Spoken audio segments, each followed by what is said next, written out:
Hello and welcome to episode number 274. This is the Project Management Podcast at pm-podcast.com, and I'm Cornelius Fichtner. Thank you for joining us today.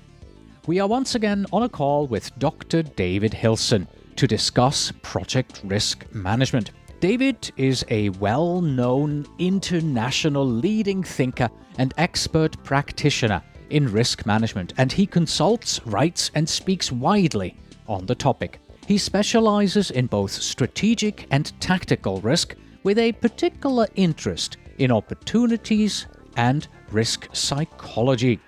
In the following interview, we look at project risk responses, or to be precise, we look at them to find out why people seem to forget about them.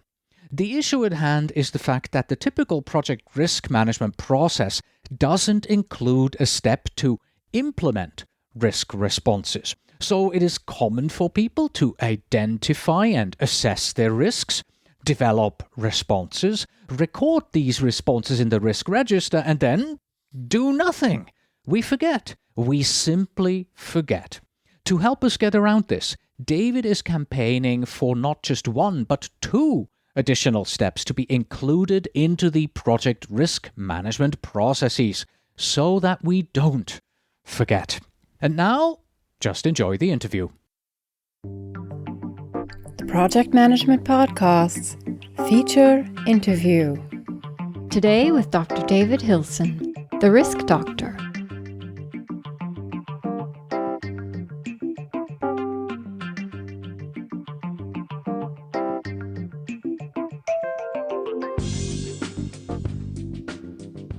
Good morning, David, and once again, welcome back to the Project Management Podcast. Thank you, Cornelius. I've very much enjoyed our other two conversations. I'm looking forward to this one as well. So have I, and so am I. So when we look through the literature, then risk management is quite methodical and it follows a process. Can you summarize for us what steps a generic risk management process usually includes? Right. Now, here's the key question, usually. So, and I think we're going to be talking about this a little bit later because, in my view, the typical risk management process is missing some really important steps. So let's just talk about what it usually includes. And we might include the PMI PMBOK process in this, or even the ISO 31000 standard, which is the International Risk Management Standard, 31000. So I mentioned in one of our other conversations about risk management asking and answering some key questions.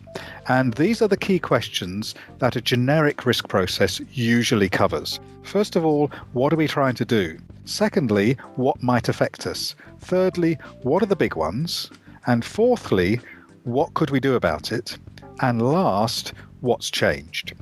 And so those 5 questions, the answer to the question is a process step. So we ask the question, what am I trying to achieve? The answer is objective setting and risk management planning. We ask the question, what might affect me as I try to achieve those things? And the answer is risk identification. Then we say, which are the big ones? And the answer is risk analysis or risk evaluation or assessment. And then we say, well, what could we do about it? And that's risk response planning or risk treatment. And then lastly, we say what's changed, and that's our risk review or update or risk monitoring step. So those are the 5 typical steps in a generic risk management process. The PMBOK guide has 6 steps because it divides the analysis into 2. So it talks about qualitative analysis, looking at the qualities of a risk in our discussion of what goes in the risk register, probability and impact, and so on. And then we have quantitative analysis, looking at quantities, at numbers, things like Monte Carlo simulation or decision trees. But still, it's basically those 5 steps. The risk management planning, identify risks, analyze risks, response planning, and review. But you've already said it, something's missing. Can you please elaborate? Yes, I think there are 2 things missing in this process. And as you probably know, I'm a fellow of PMI, and I'm totally committed to PMI as a great organization. I was a founder member of the Risk Management SIG and then of the Risk Management Community of Practice. I'm one of the authors of the PMI Practice Standard. But PMI's got it wrong, in my view, in the PMI PMBOK Guide Risk Chapter 11. There are 2 processes missing. So let's just say those words again and see if you can spot one of them. We plan the risk management process, identify risks, analyze the risks, and plan our responses. Then we review. Where do we do anything? So here's a big gap in the process. We plan responses and then we hold risk reviews. And actually, the truth is that's what most people do in their risk management process on their projects. They do their workshop and they look at what the risks are and how big they are, and they develop some responses and write it in the risk register. Then they file the risk register, get on with the project for a month, and then come back for a review meeting. And surprise, surprise, nobody's done anything. So I think there's a big gap between risk response planning and monitor and review. And then there's another question. If you look at the typical typical risk management process, for example, in PMBOK Chapter 11, it's a cyclic process. So we have one kind of kick-off risk management planning. Then we go identify, analyze, plan responses, review. Then we identify, analyze, plan responses, and review. And round we go. The question is, where do you stop? It's a never-ending cyclic process. But it's a project process, and projects have an end. Projects have a duration. So the project management process is going to finish, and in the PMBOK we have closing processes, but the risk process never ends. So clearly there's something missing in that cyclic process. It has to have a finish point. The last part of our project management closing processes is a post-project review. And we need to have some kind of closing process for the risk management approach as well, where we learn risk-related lessons. Now, they could be part of the post-project review, but I'm afraid that quite often we don't learn any lessons about risk. We rush on to the next project, and then we find the same threats occur and turn into problems, and the same opportunities are missed and we don't learn from them. So the two bits of the process that I think are missing are implement risk responses between plan responses and review, and at the end of the project, learn risk-related lessons when we finally finish the project. All right, let's take a look at these two a little bit more in detail and talk about them separately. And I'd like to start, obviously, with implementing our risk responses. What exactly has to happen for me to take action and implement something? Isn't it a risk response is here for when a risk actually gets activated, when a risk is appearing?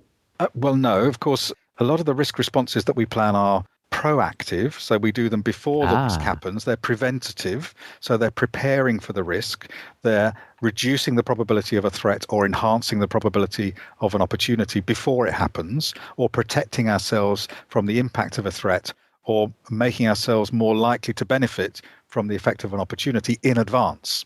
So risk response planning is in advance of the risk happening. It's about being proactive, not reactive. But I think it is really important to see that planning is not implementation. A lot of people talk about the risk analysis process. We don't want risk analysis. We want risk management. And risk management means doing something to manage the risks. And we'll never manage the risks if we don't implement the responses that we've planned. Right. And you're saying we have to implement the proactive responses. Yes. We also have to obviously, once the risk is here and we see the fire is on, we have to also implement our responses that we have for the reactive. But we're focusing mostly on the proactive ones, right? Well, yes, both. I mean, and even for the reactive responses, for our contingency plans or our fallback plans, we often pre-position our contingency plan. So we're saying that if the bad thing happens or if the good thing happens, here's our fallback plan, here's our contingency plan, and we'll allocate resources and we'll have a step-by-step approach for what we would do if it did happen. We just don't actually implement that. So contingency or fallback plans are specified in advance but only implemented when the risk occurs. But the other responses, so exploit, share or enhance for opportunities, and avoid, transfer or mitigate for threats. Those are all done in advance. Right. And you're saying that you're seeing both not being implemented, so both the proactive responses aren't implemented and also the reactives aren't being implemented on our projects? We tend to be better with the reactive because suddenly we've got a fire burning, as you say, or we've found some opportunity that's passed us by and we have to do something and we're trying to recover the situation. So we can't ignore those. So it does tend to be more the proactive ones which are not being implemented. And you'll know that's, most of our project management colleagues will know that's true from their own projects. They come to the risk review and they say to their task leaders or their group leaders, okay, so here's the risk register. What have you done since last time? And they go, Oh, I've been really busy. I've been busy with my real day job, doing the planned activities. I didn't have time for any of that stuff. And we see it as an optional extra, and that's the problem. Why is that so? Well, we've had this discussion as well in another context. Part of it is the process. So there is that missing step, at least in the PMBOK process, and that's not true of every process. But for PMBOK, there is no implement responses step. So there's no reminder as we go through the stages of the risk process. Okay, we've planned the responses, we document it in the risk register. Now what do we do? And if you follow the PMBOK process, the next thing is hold a review meeting a month later. Well, of course, then we don't do anything. If we had an implement responses step in the process, then people would at least be reminded. Now, what's interesting is what happens if you speak to the people who kind of own the scope of the PMBOK process. And I must say, I'm not here picking on PMI. It's also true of other processes from other professional organizations. But when you say to the PMI people, okay, we've planned the responses, where do we implement them? They do have an answer.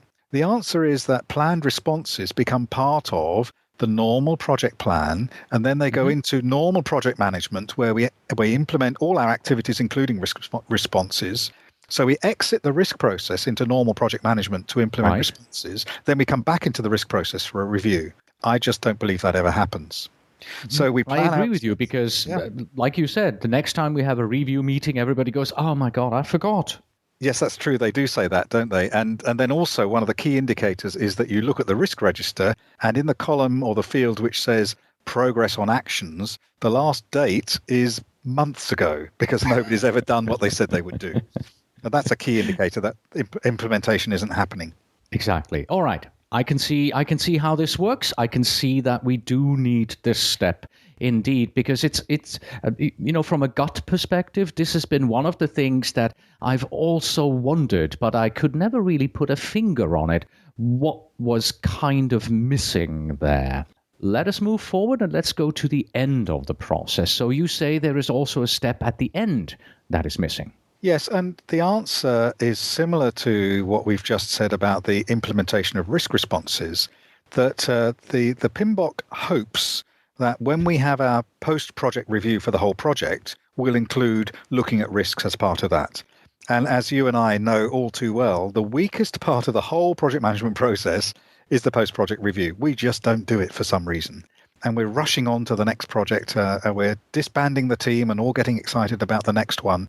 And we never stop to go back and say what went well, what did not go so well, what can we learn, and what should we do differently next time. And so if we don't do it for the whole project, then we won't do it for the risks either. And one of my biggest concerns as a risk specialist is we see the same risks coming up again and again and again on our projects. And we're surprised by them every time. What we should be doing is learning from the past. What threats did we identify? Which ones happened? What responses were effective? What opportunities did we identify? What responses were effective in capturing them? And which ones did we miss? And then playing that into our future projects. So I think there's value in having a separate, a distinctive, specific risk-related lessons learned exercise as part of the risk process. We can't just rely on going out into the generic project process, because that often doesn't happen either. I assume when you work with your customers that you are trying to get them to do these two additional steps. What kind of response do you get from your customers? Well, I think if you asked people in general terms, what are your biggest problems with the risk process? One is the same risks keep happening, and the other is people don't implement their responses. And so what we're just saying is we recognize that it's a common problem. It's not just you, but why don't we just mandate it in the process? And they say, of course, why didn't I think of that? And then they're very open to doing that. All right. What is your solution to the problem overall?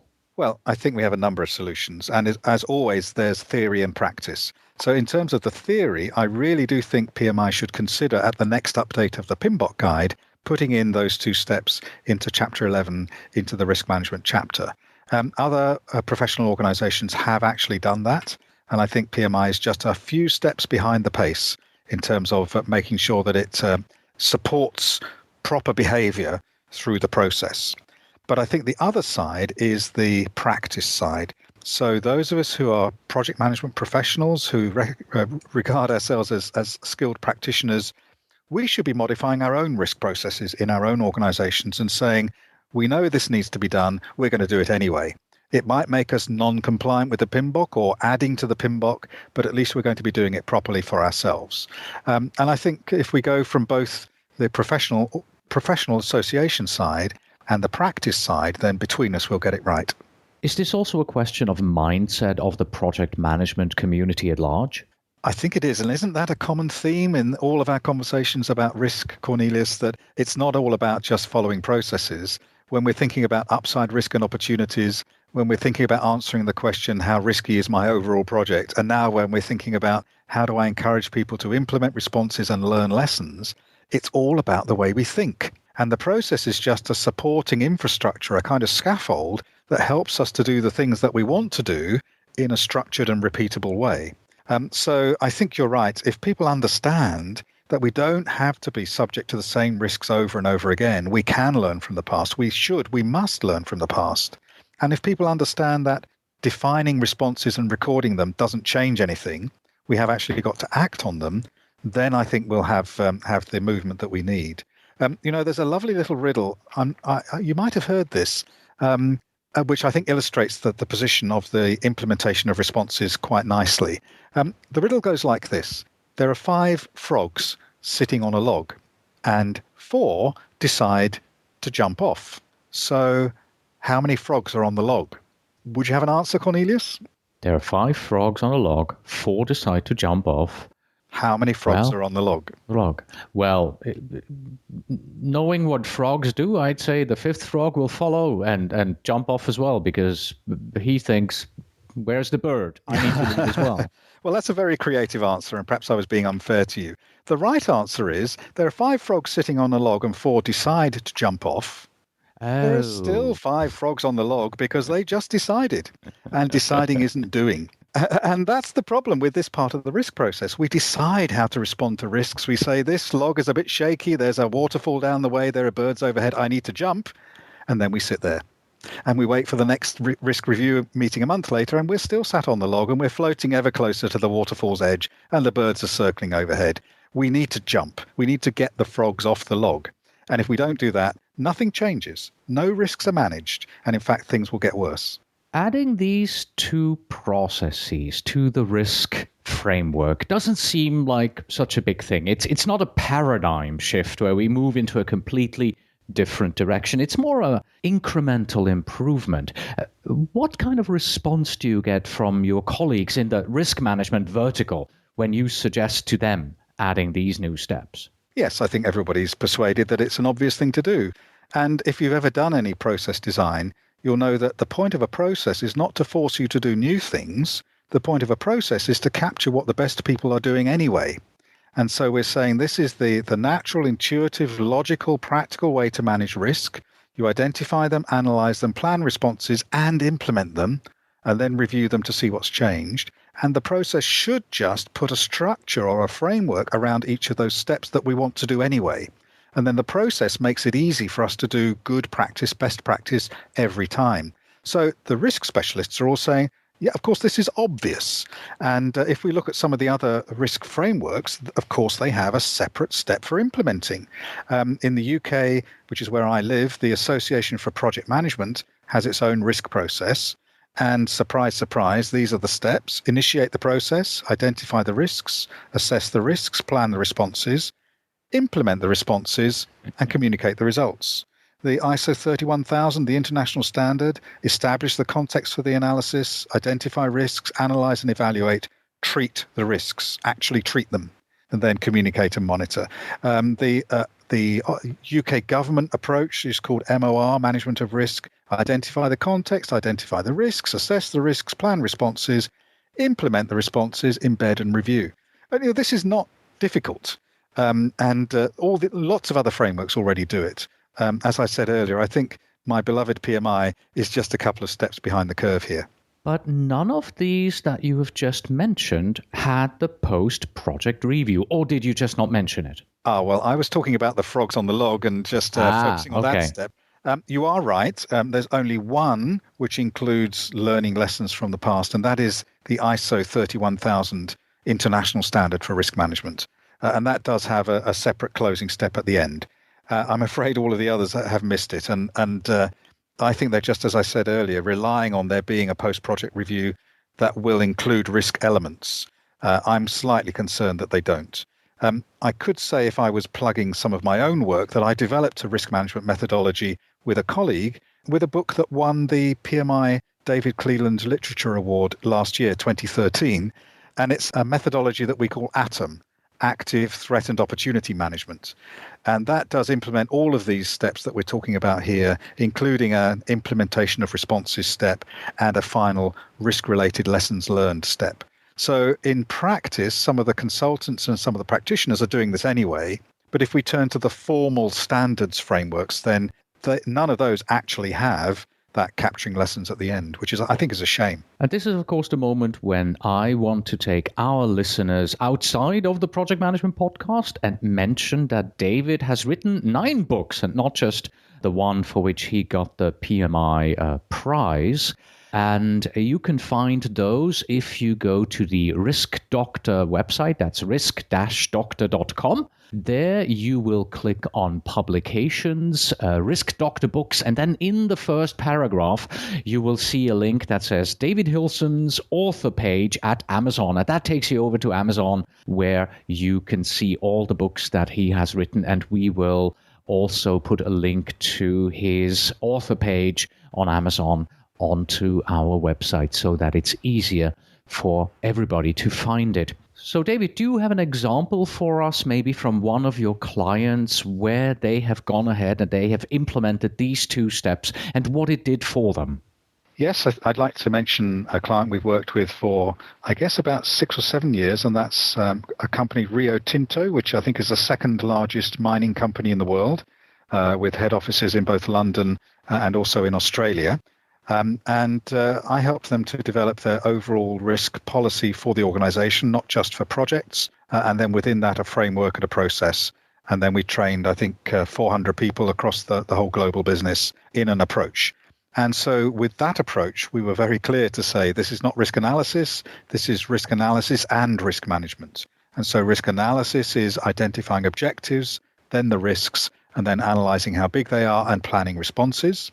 That's the analysis side. And then risk management is implementing the responses and reviewing the outcomes.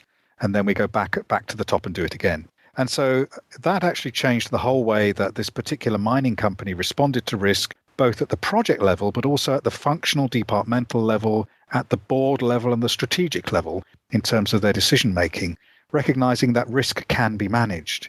And of course, as a mining organization, they were very focused already on safety and on making sure that people understood the processes to work safely. But when it came to project risks, they were quite reactive. If something happened, they'll deal with it. And now seeing that they can actually have a proactive step where they deal with things in advance has helped them to be more efficient, to increase their productivity, to increase their profitability, to be more effective in the way that they deliver projects over time, and also to grow the business in terms of understanding where the focus should be strategically.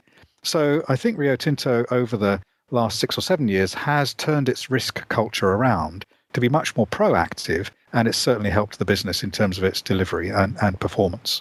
Many of our listeners will probably say, wow, this is great. I want this too for my company, but the culture is just not here. So what can those project managers do on their own projects, sort of as almost like a grassroots movement to bring this type of thinking into their projects and into their culture? Yes, when I was first a project manager as a young man, and my mentor, my project sponsor, told me something very helpful. He said, treat yourself as the chief executive of a very small business and treat your project as a business. And so within the scope of your project objectives and the resources and the constraints and so on, you're in charge and do what needs to be done to meet the requirements. And I found that really helpful. So I find a lot of people say to me when we talk about these improvements to the way we manage risk, they say, well, I can't do that. They won't let me. And I say, well, who are they? And what authority do they have over the way you manage your project? you are the chief executive of your project. And so we do have freedom within our project to allocate our resources as we will, to plan our tasks, to determine how we motivate our team and how we prioritize them. And I think we can just do it. And what we should be doing, whether it's in the company process or not, we should be doing good practice, best practice, right practice ourselves within our own projects. And if we do it right, it will work and our projects will be more successful, which means that we'll come to the attention of the program manager or the project sponsor who says, well, how did you do that then? And other project managers will look over our shoulder and say, well, you were lucky. And I'll say, no, I wasn't lucky. I followed some good process. And we can begin to share it with our colleagues. And I think that's the way to get this kind of grassroots revolution going, to do it ourselves anyway. When it works, we celebrate success and we communicate, and then we do it again.